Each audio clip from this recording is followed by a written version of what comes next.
So here we are today with the Revell Star Wars TIE Fighter, the original TIE Fighter. And we're going to, in this part of the video, part one, we're just going to construct the TIE Fighter and we'll do a little bit of painting also. So as we'll like paint inside the cockpit and do a little bit of paint washing on the cockpit also, as you will see in the video. So just getting everything prepared. We've got some files, got a knife, craft knife there to cut the pieces of plastic away from the frame or resin parts or whatever you want to call it. So right, so just sussing out where things are. We got our instructions there. I've got them in my hand here also. I don't know if anybody gets any benefit out of these videos. Maybe I'll just go straight to the paint job in the future, but I tend to just stick it up anyway. So anyway, we just cut out parts. What parts we cut out? We got the pilot, of course, a TIE Fighter pilot, which is number 1, the chair and number 2, and the base and number 3. And just cleaning out the nozzle there of the glue. And a handy trick if it gets blocked out, because it's quite a thin little tube that comes out of this particular glue thingy. And I use a guitar string just to stick through the hole, and that clears out all the glue. And it's quite a handy glue gun thing, because it's quite a thin tube that the glue goes down, and so therefore you just get like little splashes of glue just where you want them on small models. So where are we? Right, we've got another part there, which is the TIE Fighter controls, and that goes into the front of the cockpit, which is number 5 and number 4. We're just filing off our pieces there. Oh, there's a transfer that goes on to the cockpit window. I tend not to use them. I find those really hard to get on, because I did a TIE Interceptor. If anybody's been watching this channel, I stick up the odd model video from time to time, and I put a TIE Interceptor up plus Boba Fett Slave 1. But the transfers, I find them a bit fiddly in some places, especially on the cockpit, because cockpit window, because it's a bit curved, of course. So I will probably paint that in myself instead of putting the transfer on, and that'll be in the next part of the video. Right, so getting our pieces together, we just painted the pilot, and I've been using, I'm not following the paints that are recommended in the instructions, I'm just using what I got here. I quite fancy using a metallic cast iron, which just gives a little bit of a metallic look on the black. And you can see I just painted the base up there as well, just get that out of the way, put that to one side. So that's the same colour I'm using there, which is the cast iron black, which gives you good coverage as well. So sort of like give it a few coats where we need it in the solid places. And what I'm doing now is watering down the paint, as it's an acrylic paint. You see that I just got a little tub thingy. Oops, just tap the microphone there. And just watering that down to put some washes on the cockpit.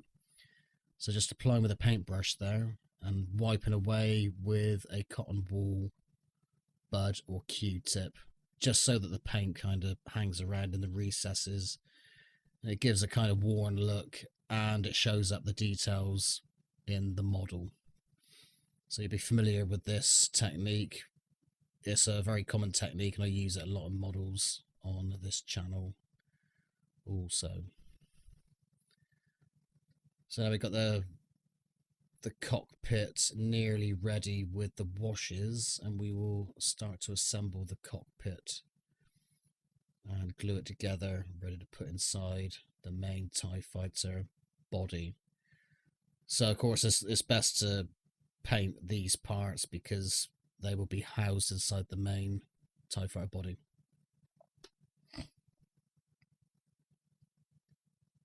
So of course some things you need to paint if you want to paint it before you assemble other parts.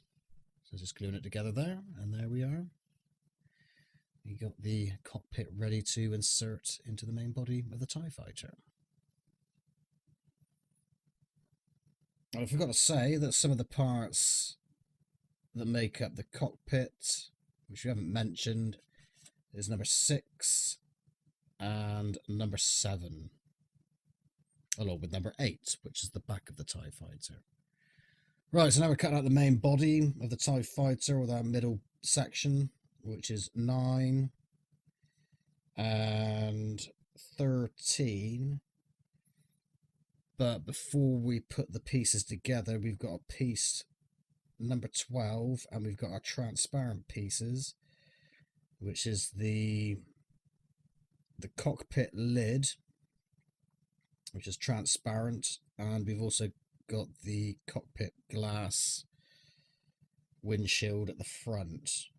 With the lid on the top of the TIE Fighter, there is also a plastic piece which kind of houses the window part, and we put that inside one of the parts of the TIE Fighter body, which is number 9. I ended up fiddling around with it for ages, but basically you just got a hinge on that top lid and you can like move it in and out. I don't know why they bothered with that really, because it sort of makes it more toy-like, but I still went ahead and did that. And we stuck the thruster on the back. I think the video is going quicker than I'm talking here. And that was number 8.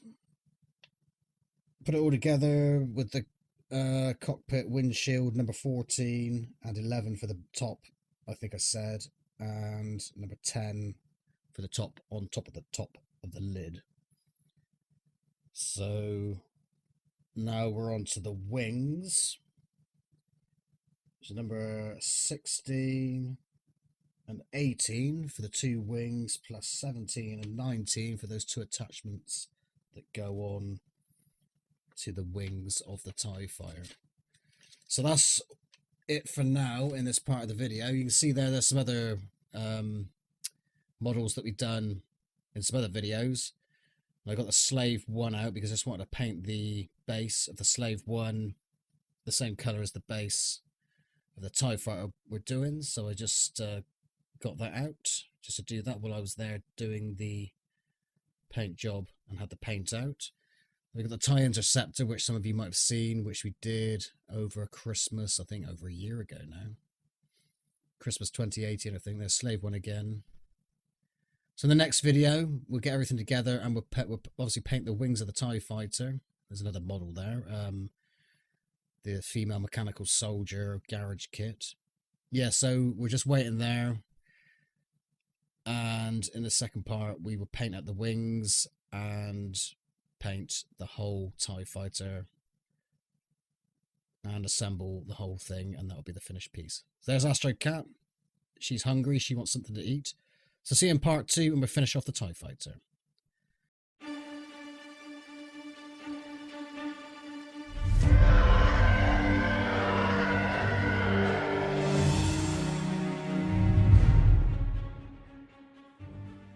So here we are in the second part of building and painting the Revell TIE Fighter level 3 kit. And what we're going to do here is just fill in the panels on the wings, and I'm using a kind of cast iron effect metallic paint on this particular TIE Fighter. I'm not following the color codes in the instructions. I'll just do it with the paints I've got handy. And so in this case, just using this iron cast paint, which I've already mentioned, and I kind of watered it down to give it some fluidity to go into the nooks and crannies and all that type of thing. So it don't come out totally metallic, you just got a sort of subtle metallic look to it. So so first off, yeah, we just paint the segments in on the wings there, both sides of each wing, and give them a couple of coats, get that nice solid colour. I'm just painting up a Boba Fett Slave 1 stand there, which is featured in another video. I thought I'd paint the stand while I'm making this model, and painting the stand for the TIE Fighter in this video. So anyway, yeah, pretty straightforward. Using the same techniques, pretty much the same as I usually do. For solid colours, pretty much solid paint, and a couple of coats, maybe watered down just for fluidity and to make it flatter. We don't want any sort of drip marks and all that type of thing. And watering it down even further to put washes onto the parts where we want washes, like we have there on the cockpit of the TIE Fighter. So just putting washes over and wiping off with a piece of tissue paper and anything you get your hands on. I use cotton buds or Q-tips just to wipe off the paint in the more awkward areas, and just sort of build that up, build the layers up to get the effect that you're looking for. So I kind of like this effect because it looks like the gives a kind of worn look and maybe some sort of battle damage look also, so it's not totally clean. And another advantage of doing this is if you haven't got a totally steady hand or some of your lines aren't straight, your washes will kind of hide that and let that merge into the model, and you won't be able to tell any difference. And I think it looks pretty good and gives you a kind of authentic looking paint job, if that makes any sense. Ran out the actual camera ran out at one point. I think I'm putting the second coat there on the panels of the wings, but then the camera did run out, so I missed the bit where I stuck the wings to the main body. And all we did after that, once we stuck the wings to the main body, was just to continue with washes over the wings and the body, and just to continue wiping off and leaving the paint in the recesses with our iron effect, cast iron effect paint. So like I say, relatively straightforward, pretty much the same effects as we use in the other videos. So you can see Slave 1 there in the video, and that I did a video on that just over Christmas 2019. So during the where this video is being made during the coronavirus thing in the UK, so we're on lockdown at the moment. So that's where I lost a little bit of footage. So we put the TIE Fighter together so you can see where we're at the moment, and I think that looks pretty good. And we just continue with some more washes, as you will see. Yeah, so it's beginning of April here, and we're kind of halfway through our lockdown thingy over here in the UK. Well, not, I don't know if it's halfway through or not. I don't know how long it's going to last. Like, all of us don't know how long it's going to last. So we'll have to see how it goes. So I hope everybody's safe out there and keeping safe. You have plenty of supplies and food and all that type of thing, and you're keeping yourselves busy. So there we are, another wash of the cast iron effect paint over the whole TIE Fighter. You're just applying the wash and then wiping off until you get what you're looking for. So I wanted to keep the light parts relatively light. I think I might invest in some proper model paints at some point. Maybe on this TIE Fighter, it would have been nice maybe to make the body a little bit lighter and use the correct paint as in the specifications, so that we can keep the hardcore Star Wars nerds happy. So there we are, job done. One original TIE Fighter,